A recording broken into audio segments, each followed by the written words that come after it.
Bro, it's never enough. Let me tell you what those words mean. Let me go and tell you a story how back in 2006 when I was going to community college, there was a gentleman, really nice guy. He was telling me how he made $70,000 a year, and I told him I'd be really happy with making that kind of money, and he told me, "Bro, it's never enough."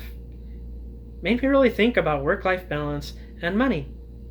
And it made me think, and I understand, some people have families to take care of. I completely understand.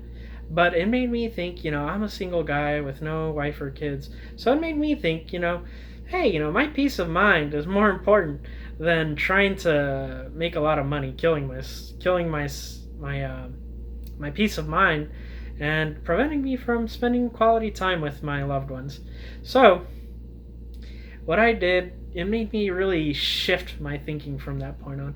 That's kind of what, after a while, I kind of noticed that, I kind of gradually started thinking, how I view why people, want to work this. And, for the people that have to support their families, I understand. This is not for you. I'm talking about the people who make a lot of money to, what? Get material possessions.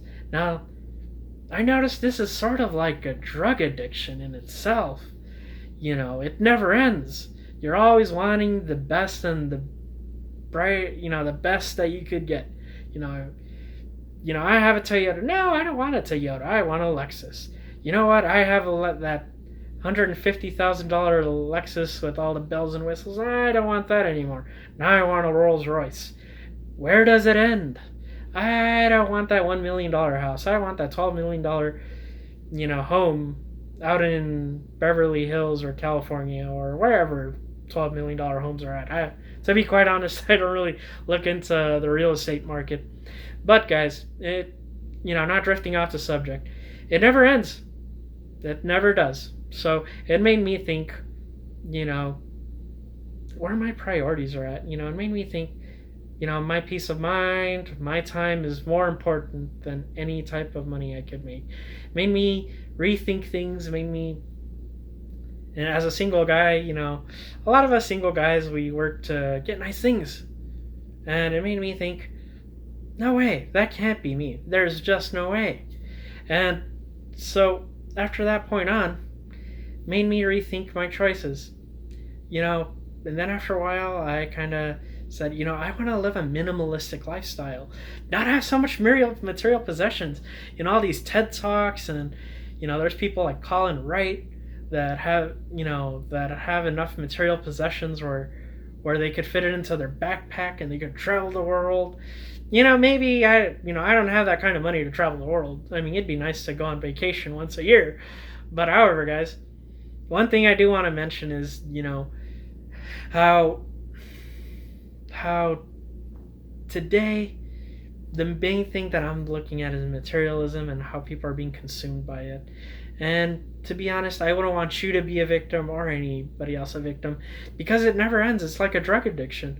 I mean, you go from smoking marijuana to, doing some hardcore drugs later on, and before you know it, you're in misery. You're living under a bridge, rethinking your life choices, even though, it isn't that bad and that destructive,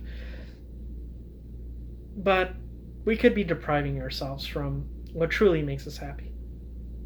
Seeking friendships, seeking what makes us happy. If fishing makes you happy, if playing basketball makes you happy, if going to the gym makes you happy, those are things that truly, give you momentarily happiness, of course, but money never ends. It's very short term. Nobody's on their deathbed saying, only if I had the newest iPhone, blah, blah, blah. That's almost the size of a tablet, because that's where phones seem to be going. So, it makes you think your life choices, guys. That's all I wanted to say, and have a good rest of your day. Bye-bye.